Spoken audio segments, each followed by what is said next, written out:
Bienaventurados los que toman tiempo para su Creador. Es una alegría, es un gozo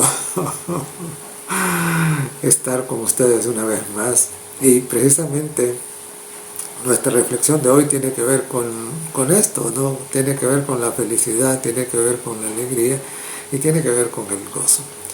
Así que sin más, de nuevo, bienvenidos. Siempre es un placer y es una bendición estar con ustedes en la reflexión semanal. Igual que siempre, roguemos al Señor que nos dé la bendición de la sabiduría.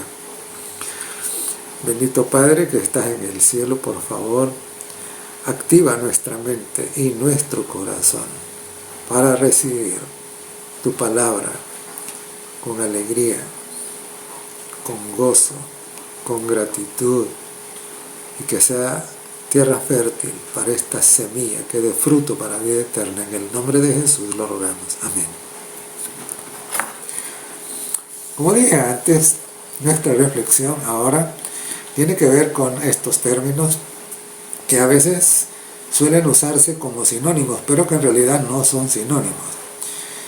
Me refiero precisamente a las palabras alegría, felicidad y gozo. Aunque están relacionadas, no significan exactamente lo mismo, sino que cada uno tiene matices distintos en cuanto a su profundidad, su duración y también su origen, es decir, qué es lo que los causa. Y entonces, hablemos primero de la alegría. La alegría es una emoción, y es una emoción positiva, pero es una emoción pasajera. Y la alegría, como ya dije, es temporal, y es el resultado o es la respuesta a algo que nos ocurre, a algo agradable, por cierto, ¿no? Es la respuesta a algo agradable que nos ocurre.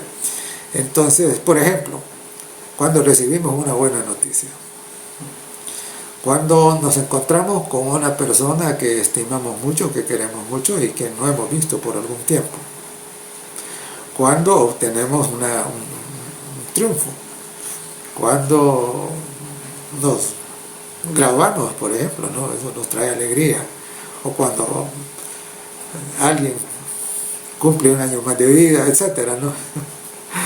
Entonces la alegría es temporal y responde a un estímulo, algo que pasa fuera de nosotros. Y la alegría es correcta cuando la causa que la provoca no contradice la voluntad de Dios. Es decir, la alegría es totalmente sana y correcta cuando no se origina en la maldad.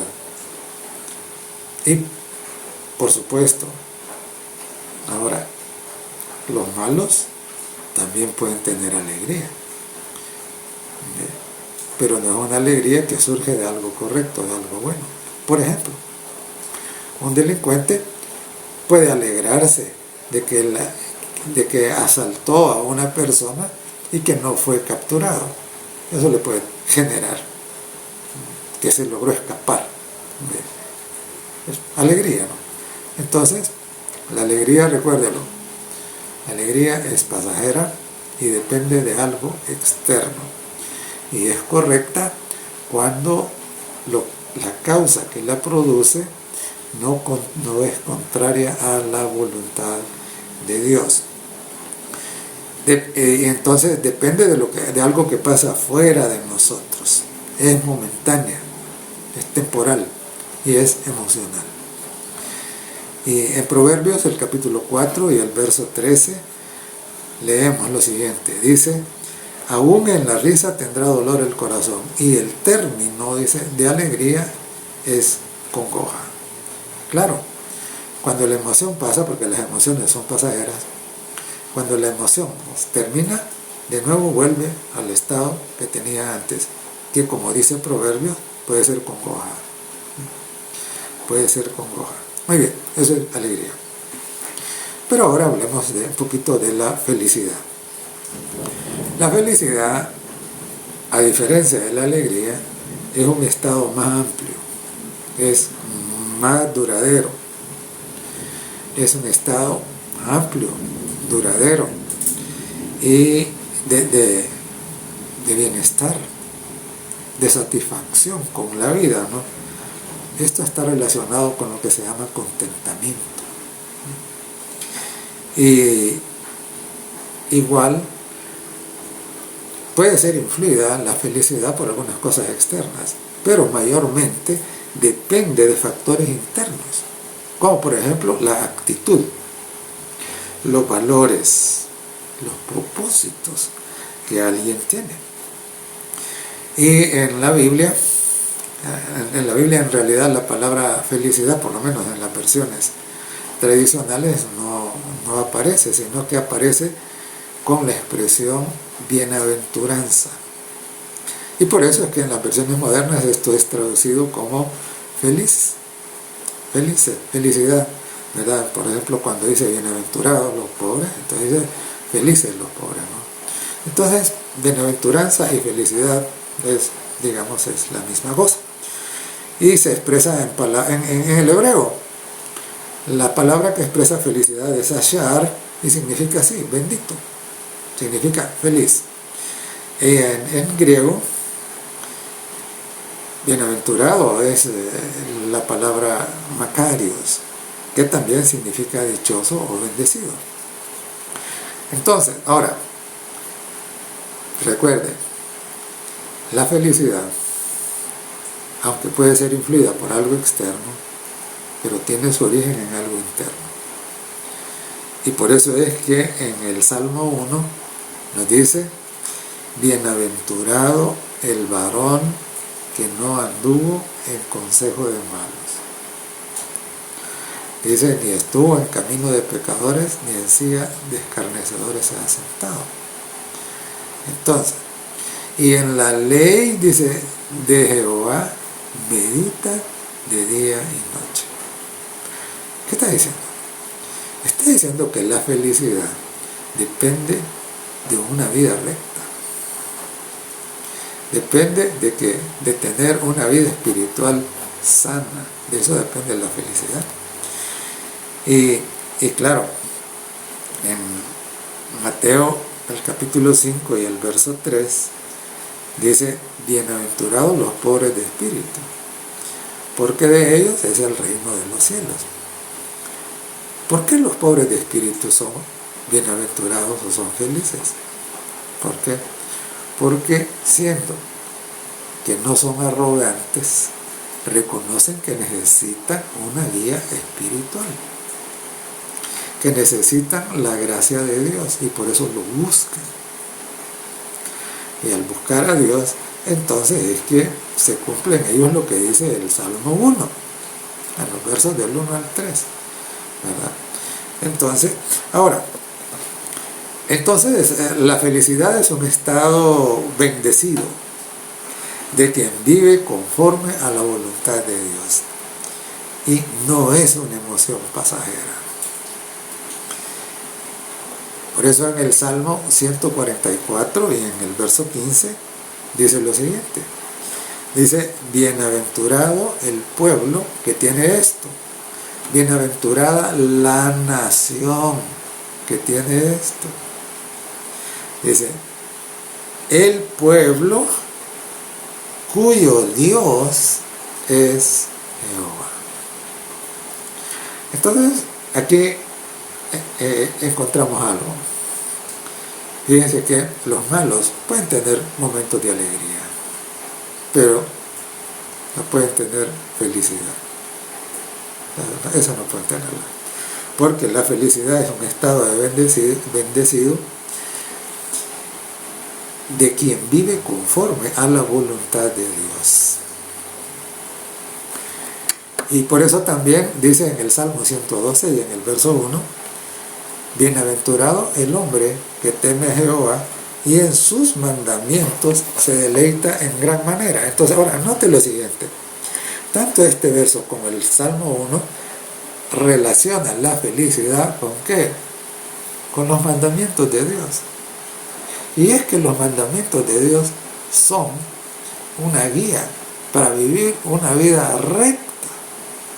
Y es la vida recta la que nos da acceso a la felicidad. ¿Y por qué? Es que mire, quien tiene una vida recta no está sobrellevando una carga de culpabilidad, de sospecha. No está llevando una doble vida. Es honesto, es transparente, no es hipócrita. Entonces, por eso es que por eso el que tiene una vida recta puede ser feliz, ¿verdad? Está escrito: huye el impío sin que nadie lo persiga. Entonces, claro, ¿por qué huye? Si huye y se siente perseguido, aunque nadie lo esté persiguiendo, es porque su propia conciencia le reprocha, le dice que no está bien, y ese le impide ser feliz, le impide tener la bienaventuranza. Entonces, recuerde, los malos pueden tener ratos de alegría, pero no pueden tener felicidad. Ahora, miremos la otra cosa. Hablamos de la alegría y de la felicidad. Vamos ahora al caso del gozo. Y el gozo supera a la alegría y a la felicidad.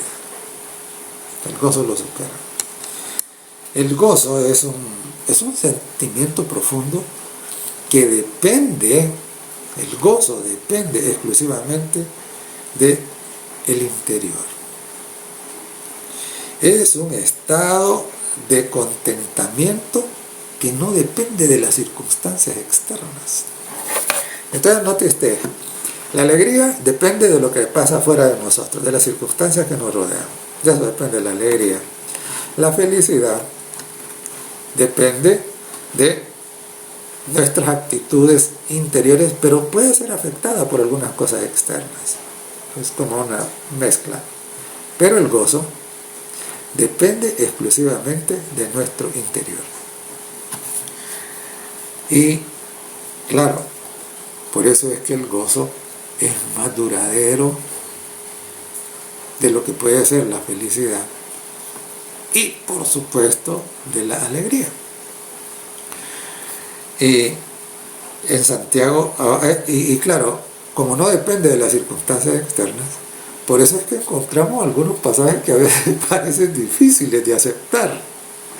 Por ejemplo, en Santiago, el capítulo 1 y el verso 2 dice: hermanos míos, tened por sumo gozo cuando os halléis en diversas pruebas. Mire, cuando se está pasando por una prueba es difícil tener alegría. Es difícil tener alegría. Se puede tener algo de felicidad, pero no una felicidad completa. Pero Santiago dice acá, y note que Santiago dice: tened por sumo gozo. No es así como un gozo, así, no. Dice: tened por sumo gozo cuando hay en diversas pruebas. Parece un desafío bien grande, ¿verdad? ¿Pero qué? Pero note, es que el gozo no es afectado por las circunstancias externas. Las pruebas son circunstancias externas. El gozo depende exclusivamente de lo que hay adentro de nosotros, de nuestro interior. De eso depende el gozo. Y hay un pasaje que me encanta a mí citar, porque nos da una muestra concreta de lo que es una vida de gozo. En Hechos, en el capítulo 16, ocurre de que Pablo y Silas fueron acusados de ser revoltosos. Y dice en los versos 23 al 25, dice así, dice, ese es Hechos 16, 23 al 25. Dice, después de haberles azotado mucho, los torturaron. Después de haberlos azotado mucho, los echaron en la cárcel, mandando al carcelero que los guardase con seguridad,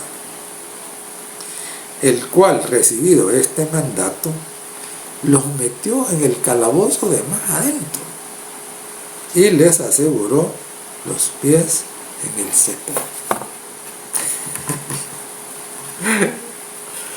Todas las circunstancias externas acá eran como adversas. Estaban ahí siendo inocentes por hacer algo que era para bendición del prójimo, por tratar de darle a la gente el mayor regalo que se le puede dar, que es el conocimiento de la palabra de Dios y que es el conocimiento de Cristo, su Salvador. Y entonces ahora, como resultado que ellos son capturados, son torturados, son metidos en el calabozo peor de todos, y allá adentro ni siquiera podían moverse. Dice que sus pies fueron puestos en el cepo. Entonces, esa es la situación. Y esa situación no da para estar alegre. No da para tener alegría, porque todas las circunstancias externas eran bastante adversas. Sin embargo, el verso 25, mire lo que dice. Pero a medianoche, orando, Pablo y Silas cantaban himnos a Dios y los presos los oían. Claro, a pesar del trato injusto, a pesar de las circunstancias adversas, ellos seguían teniendo gozo. Seguían teniendo gozo. Porque el gozo depende de nuestro interior. Y por eso es que Santiago dice, aún en medio de diversas pruebas, dice, ustedes pueden y deben tener gozo. Es decir, el cristiano tiene la bendición de que lo que ocurre no puede arrebatarle el gozo. Y entonces la pregunta es, pero ¿y cómo se llega a tener ese gozo? ¿Cómo es que Pablo y Silas lo tenían? Y más importante todavía es, ¿cómo es que usted lo puede tener? Y digo que lo más importante es cómo usted puede tener ese gozo, porque Pablo y Silas ya se murieron, pero usted está vivo, y yo también. Y millones y millones y millones de gente que ahora viven, tristemente carecen de ese gozo. Mire, la pandemia más grande que existe, la más grande, es la del estrés. Esa es. Es que es increíble, ¿no? Cuesta encontrar una persona que no esté sometida a un estrés enfermizo. Porque claro, hay situaciones en donde necesitamos estrés. En situaciones de emergencia, ¿no? Pero eso es saludable, ¿no? El punto es cuando el estrés se vuelve crónico. Cuando la persona padece de manera permanente de estrés. Entonces, claro, Es increíble, mire, estamos llenos de eso. ¿Y cuál es la medicina? Claro, muchos acuden ¿cómo se llama?, a fármacos para aliviar la situación esa, ¿no? Para, bueno, el estrés, y el estrés es bien frecuente que pase de ser estrés a convertirse en depresión. Y entonces, claro, muchos pretenden arreglar eso con fármacos o con estupefacientes. Entonces, bueno, hay una gran variedad digamos, de estimulantes que sirven como escapes temporales, momentáneos, de muy corto plazo, pero sumamente dañinos, tratando de escapar de la ansiedad, de la depresión, del estrés, del vacío de gozo que hay en su vida,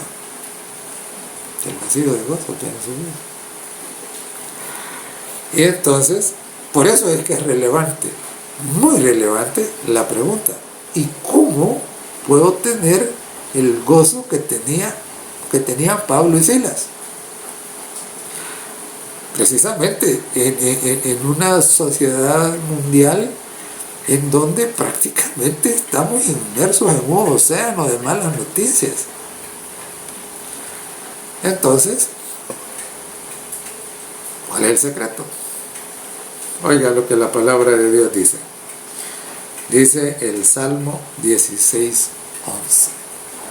Salmo 16:11. Dice: me mostrarás la senda de la vida. En tu presencia hay plenitud de gozo. Es en la presencia de Dios. Es en la presencia de Dios. En donde dice acá, y no dice aquí, que esto me hace recordar lo que dijo Santiago, ¿no? Santiago dijo tener sumo gozo. Y aquí el salmista dice: en tu presencia hay plenitud de gozo, es decir, gozo total. Pero eso, la palabra de Dios dice que eso solo puede existir en la presencia de Dios. Y por eso es que es absolutamente necesario que nosotros le permitamos entrar en nuestra vida para estar en su presencia, para tener esa comunión maravillosa que es la auténtica fuente de gozo. El gozo no se puede conseguir en otra parte, solo puede obtenerse en la presencia de Dios. En tu presencia, dice, hay plenitud de gozo. Y en Gálatas, en el capítulo 5 y el verso 22, dice así: mas el fruto, dice, del Espíritu es amor, y luego dice gozo. Claro, es que mira, cuando usted abre su corazón, cuando usted abre su mente y doblega el mayor obstáculo que hay para estar en la presencia de Dios y para que el Espíritu Santo venga a nuestra vida, que es la arrogancia, que es el orgullo, que es la autosuficiencia, cuando doblegamos eso, cuando nuestra voluntad dice no, y en una actitud humilde y mansa buscamos a Dios, entonces el Espíritu Santo va a venir. Y con el Espíritu Santo, con su presencia, viene el amor, ese amor que sobrepasa todo entendimiento, es el amor divino, ¿no? Y el gozo.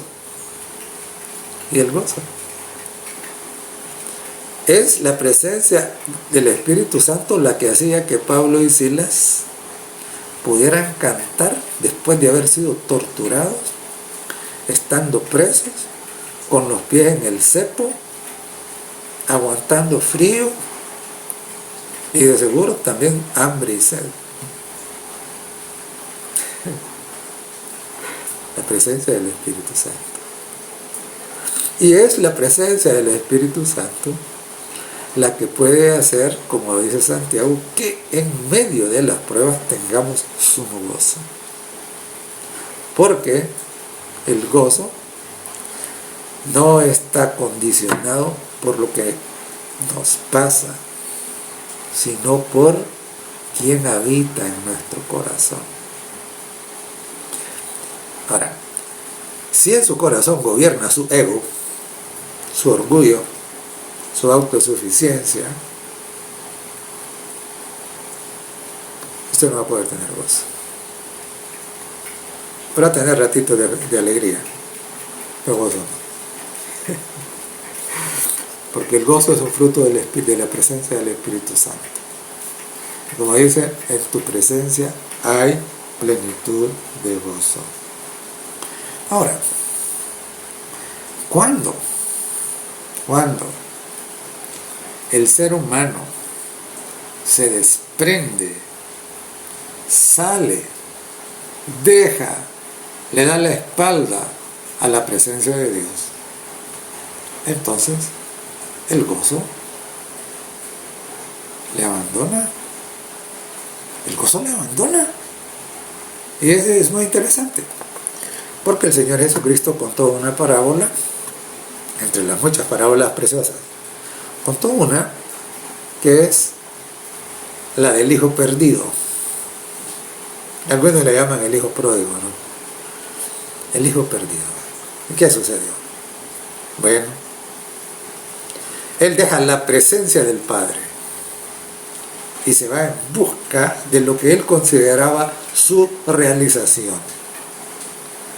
Y allá, mientras le dura la herencia que el Padre le había dado en vida, él tiene alegría. Él tiene alegría.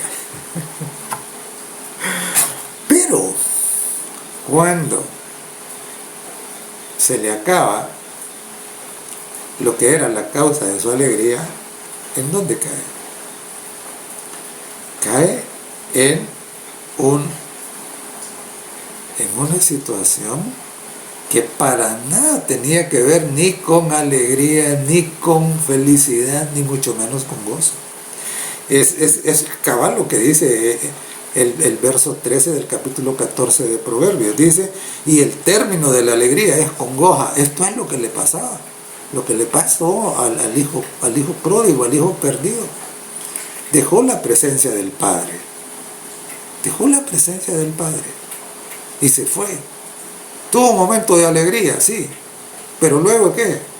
Congoja, crisis, estrés, depresión, culpa. Pero la parábola es muy linda. Porque dice, y volviendo en sí, dice, y volviendo en sí. Y es que ciertamente, perdónenme, si es que esto le puede causar un golpecito, pero es que es una locura vivir separado de Dios. Si es su presencia la que me puede dar gozo, la que me puede tener, la que me habilita para tener una vida recta y ser feliz, rechazar la presencia de Dios, dar la espalda a la presencia de Dios, como le hizo este muchacho, es una locura, ciertamente, ¿no? Cuando nos separamos de Dios, perdemos el gozo. Y la Biblia nos presenta el caso de uno de los héroes más reconocidos de la palabra de Dios, el rey David. Y ocurre que David en un momento de estos que nosotros no debemos permitir en nuestra vida, en un descuido, ¿qué hizo? Lo que hizo fue codicia a una mujer que estaba casada, era lo peor. Codicia a una mujer que no era ajena. Comete adulterio con ella y asesina por medio de otros al esposo de la mujer. Y entonces claro, eso significó traición a Dios. Significó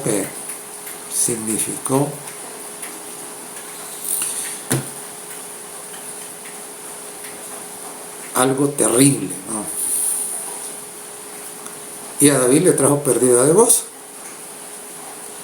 Y por eso es que él escribe en el Salmo 32, dice, mientras callé, dice, mientras traté de ocultar mi pecado, no tuve tranquilidad, dice él. Mis huesos, dice, no lo soportaron. Mis huesos no lo soportaron. Mi verdor se convirtió, dice, en sequedades de verano. Mientras callé, dice. Es interesante. Y por eso es que, claro, después él ha estado tratando de vivir una doble vida, ocultando esto, aunque ya muchos lo sabían. Pero Dios le mandó al profeta Natán y le dice, mira, has cometido un gran pecado, es digno de muerte. Y entonces David, y ese es el mérito de David, no es el mérito que cometa las faltas, no. El mérito de David es que se humilló. Y entonces escribe el Salmo 51. El Salmo 51, por eso que algunos le llaman al Salmo 51 un salmo penitencial. Porque es un salmo de arrepentimiento, es un salmo de humillación, es un salmo que clama por restauración. Es tan hermoso. Y creo que todos deberíamos hacer nuestro ese salmo. Porque probablemente no hemos cometido pecados de ese nivel de los de David. Probablemente no. O no sé. Pero sí hemos pecado. Y entonces, ¿necesitamos qué? Necesitamos ese mismo espíritu de humildad, de mansedumbre, de arrepentimiento que muestra David en el Salmo 51. Ahora, note lo siguiente. En el verso 12 de ese salmo, que es un salmo muy lindo, vale la pena aprenderlo de memoria, ¿sí? Dice el verso 12, no me eches de delante de ti, no quites de mí tu Santo Espíritu. Vuélveme, dice, el gozo de tu salvación. Y espíritu noble me sustente. Entonces ahora note lo siguiente. O sea, David tenía muy claro de dónde venía el gozo, ¿no? Porque él dice, no me eches de delante de ti. Recuerde, en tu presencia hay plenitud de gozo. David está diciendo, Señor, yo me salí de tu presencia, quiero volver ahí, déjame entrar, por favor. Pues él sabía que solo en la presencia de Dios hay plenitud de gozo, por eso dice, no me eches de delante de ti. Y dice, no quites de mí tu Santo Espíritu, porque David tenía bien claro también que el gozo es un fruto del Espíritu Santo. Y si Dios le quita el Espíritu Santo, entonces también le quita el gozo. Y aquí una preguntita para usted, ¿sí? ¿Cómo está su vida? ¿Está llena de gozo? Y mire, todo cristiano sincero, todo cristiano honesto, como Pablo y Silas,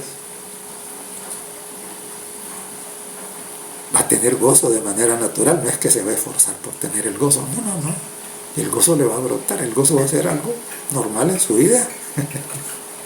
Si no lo es, y esta es una luz roja, si no lo es, entonces hay que hacerse un autoexamen. ¿Por qué?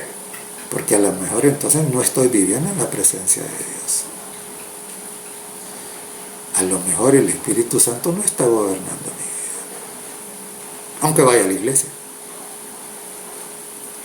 Esto es importante, ¿verdad? El gozo es un proxy, es un indicador del cristianismo, de si vivimos en la presencia de Dios. Eso es interesante porque es triste cómo hay algunas personas que cuando todo está bien son muy corteses, muy bien, son llevaderas. Pero cuando las circunstancias se vuelven adversas,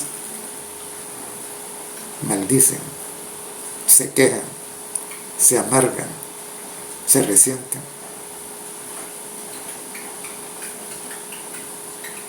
Eso no ocurre en los que están en la presencia de Dios. Porque los que están en la presencia de Dios, los que llevan el fruto del Espíritu Santo, que tienen sumo gozo en las diversas pruebas.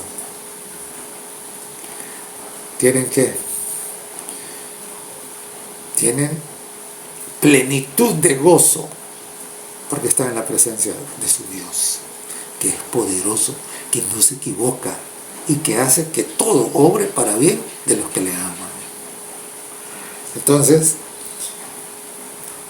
la pregunta es, ¿cuál es su situación? Y la invitación es esta, la misma de siempre.